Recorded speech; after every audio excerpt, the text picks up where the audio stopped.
টুনটুনি পাখি তার ছোট্ট এক বাসা তৈরি করেছিল। সেই ছোট্ট বাসার মধ্যে ছিল টুনটুনি পাখির দুইটি ছোট ছোট ছানা।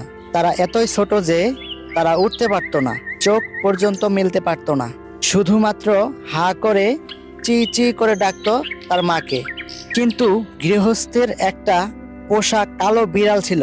বিড়ালটি ছিল খুবই দুষ্ট। সারাক্ষণ তার মনে শুধু একটাই চিন্তা ছিল যে টুনটুনি ছানাগুলোকে সে একদিন খাবেই।